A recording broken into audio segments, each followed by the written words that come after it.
So we're going to be removing this grip because it's completely done.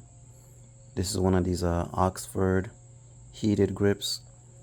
I've had this thing for a good amount of time and it's beyond of needing to be replaced.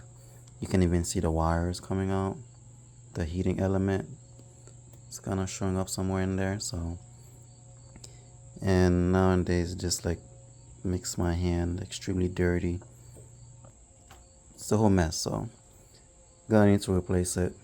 But getting Oxford grips without buying the whole unit, it's expensive, and so I ended up buying this online.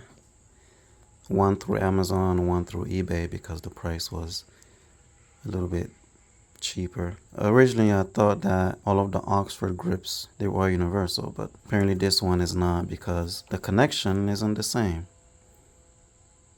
So you can see this is the grip for the one that I currently have.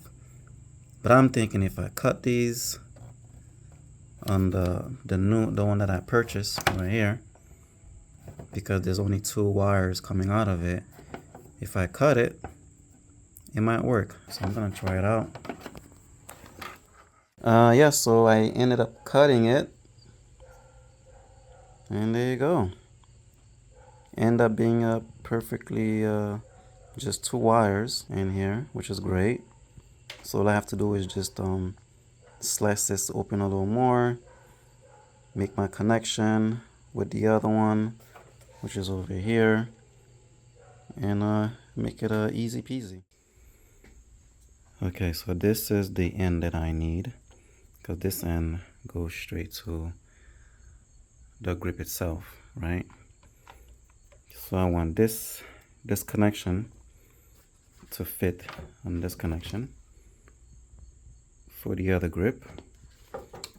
So then I'll be able to just plug it down there where that wire runs all the way to the battery, where everything else runs.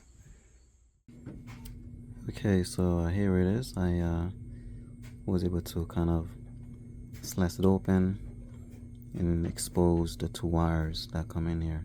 Okay, so here is what it looked like. I have a heat shrink, a bigger heat shrink that's gonna go over the whole thing. Back here I have 2 other heat shrinks on the bottom, and then I'll solder it. If you don't have a soldering tool, you don't really have to solder. You can just connect the heat shrink in between them and it would work fine, but I have a soldering tool, so I'm gonna solder it and then put the heat shrink above it. So we'll do that now. Okay, so we are back at the bike, and here is the new connection. You can see the indentation here. Here is the grip that I purchased. Connect it to this end, and all we do is plug it down here.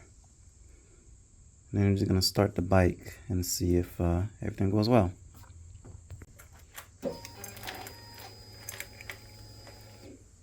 So I have it turned on to about 40%. Okay, so it's been about a minute and I could feel the heat coming off of the grip, so it does work. Yay. I just have to do the other side and remove the grips and put the new ones in. So here you go.